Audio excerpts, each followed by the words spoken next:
This is part 2 of the lecture on the Cuban Revolution. And, rather than getting hung up on the fact that Castro was a communist, it's important to look at what he actually achieved.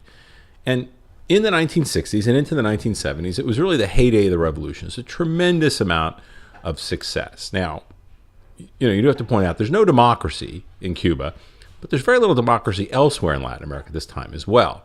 And two wrongs don't make a right, but that is the context for understanding this. What Castro was able to do, no other government in Latin America did.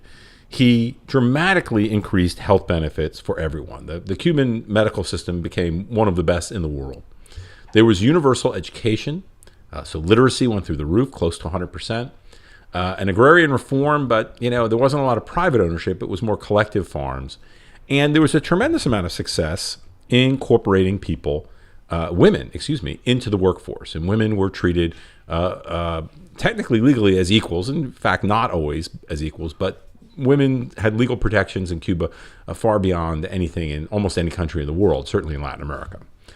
But that doesn't mean that there weren't problems. And in the 1960s, one of the big problems was the problem of success in some ways. People had money, and there was no, rich people and poor people. It's very kind of everyone in the middle.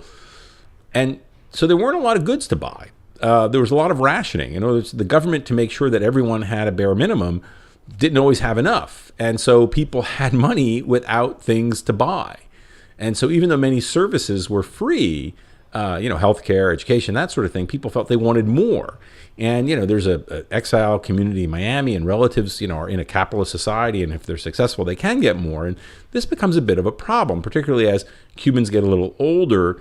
The younger Cubans don't remember how bad things were under Batista. So at first, Castro thinks maybe the thing to do here would be to transform the society. And before Che goes abroad to foment revolution, he's put in charge of the economy, which is a terrible decision, but it's one that's made. And Che decides that, we're not going to be a dependent sugar-producing country. We're going to build up industry. And that failed miserably. And so then he completely changed course. And the next thing he did is he decided, maybe instead of that, we should go with our strength. And we should actually become even more dependent on sugar exports. And again, before he left the country, many years before then, in about 1967, he decided that 1970 was going to be what he called the year of the decisive endeavors. It's an odd name, but what they decided they were going to do was to prove that Cubans were not captives of capitalist thinking and selfishness, that they were going to inaugurate this notion of the new man, someone who cared more about society and the benefits of all than him or herself. And that this, as a great sign of selflessness and devotion to the society overall and to the government, that people would sacrifice to help Cuba harvest more sugar than was imaginable. And they set a very arbitrary number. They didn't study it or anything. They just said 10 million tons. In 1970, and they spent several years preparing for this, we will harvest 10 million tons of sugar, and this is going to prove not only will we'll make a lot of money, but this is going to prove this new way of doing things is best. Well, it was a failure. The year of 1970 was actually extended 18 months, and even with that creative accounting, they could only come up with 8.5 million tons. But it was a tremendous disaster. So it's egg on their face for failing to meet the goal. But they also really damaged the rest of the economy. Part of this, we're going to prove our selflessness and everyone's going to pull together for this, meant that people were pulled out of vital jobs. Roads weren't paved. The waterworks were left, needing repair, et cetera, et cetera. So you could get as many people into the countryside during the harvest period. Moreover, they put valuable agricultural land into sugar that should not have been producing sugar, could have been producing foodstuffs. And they really over-harvested and did some long-term, not irreparable, but long-term damage to the rural sector. Now, at the same time that this was going on, there were problems with the sending people abroad to foment revolution. There was tremendous failure. Castro had sent Che out of the country to do this, and many people believe that he sent Che out of the way to keep him out of Fidel's hair. There started to be a split in communist thinking. It took the United States a while to figure this out. Henry Kissinger finally figured it out. But the Soviet Union and the Chinese did not get along. There was not a unified communist front. And Fidel Castro was very tied into the Soviet Union, and Che was much more interested in the Chinese Maoist path.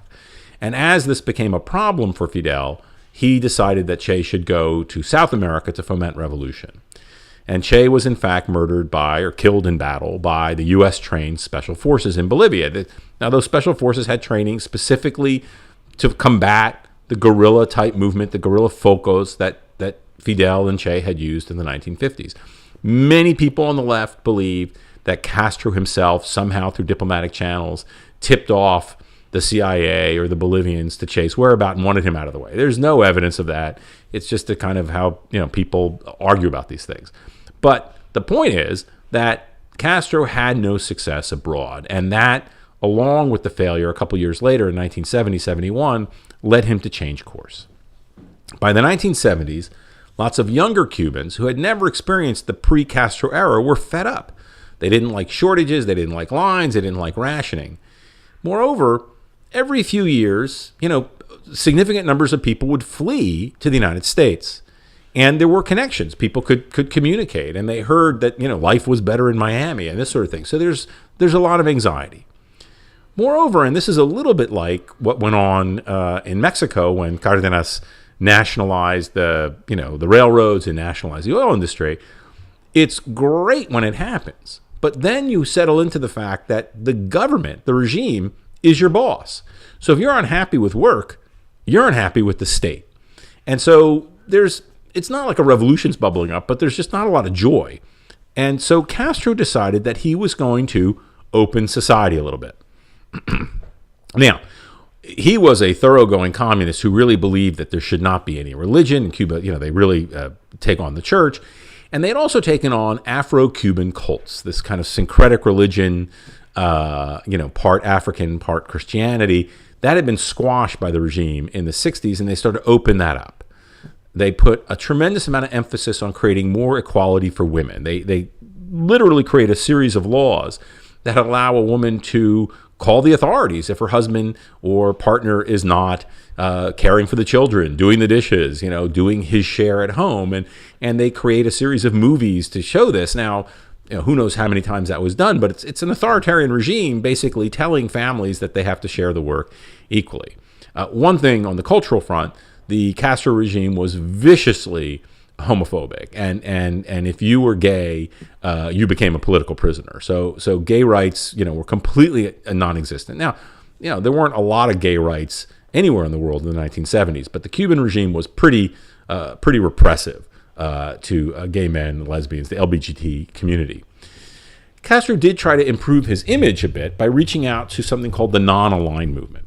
Beginning in the 1950s and early 1960s, a series of countries led by India and Indonesia and Egypt said they didn't want to be part of the Soviet orbit or the U.S. orbit. They were non-aligned. And Castro tried to rejigger himself as being in this non-aligned movement. Now, this was a hard act to pull because he was very closely allied with the Soviet Union.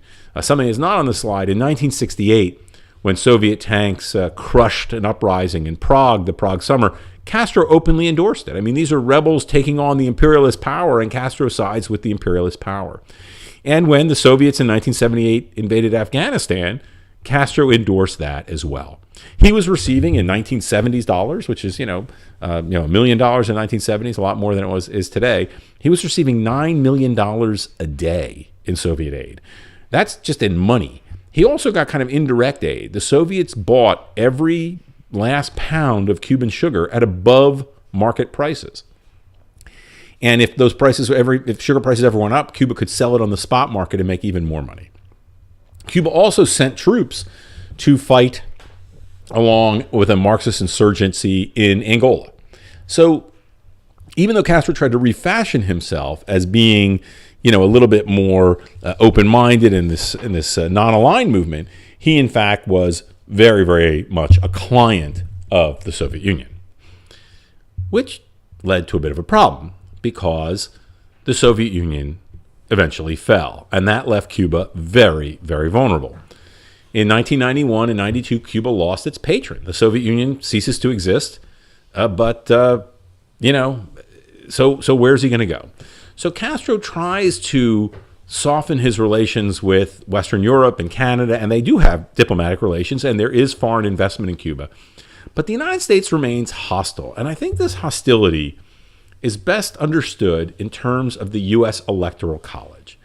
In American politics, in order to win the presidency, we all learned this lesson in the 2000 election, you have to win the Electoral College. It's not the popular vote. Now, usually if you win the popular vote, you win the Electoral College.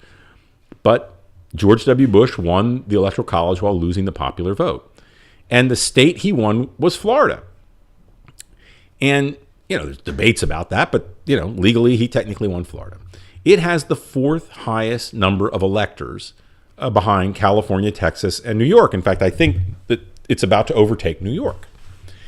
And so what that means is that a tiny minority of people in the United States, Florida-based Cubans, have an outsized political power. Because this is the only thing that can explain why the United States still doesn't have diplomatic relations with Cuba. The Soviet Union is gone. We have close trade relations with China, with Vietnam, but we still don't have relations with Cuba. And that's a curious thing. So this is a real artifact of the Cold War. And a lot of people question maybe when Fidel Castro dies, when his brother Raul dies, that finally there'll be an opening. But this is a history class, so the big question is not the future. That's interesting, but I have no answers to that. The big question is, how do we measure the Cuban Revolution? Well, first of all, it was this successful revolution that combined armed uprising and socialism and is still in power, came to power in 1959. And they made great strides in healthcare, education, nutrition, and women's rights. But there was no freedom. And that's significant. Now, for many years, you could say, well, what's the big deal? There's no freedom in Brazil. There's no freedom in Argentina. There's, no freedom in lots of these countries. So at least people were getting stuff. But now, Cuba is the only place in Latin America without a democratic government. And so Cuba has really important positive and negative aspects for the region. It showed a really interesting alternative path, but it's still somewhat on that path while the rest of Latin America has sort of gone beyond it. And we're going to study all of that as we move forward. But that's what makes Cuba so interesting for the study of Latin America, that the revolution was such a significant event, but maybe now from the lens of the early 21st century, it seems to be a little bit of a dinosaur.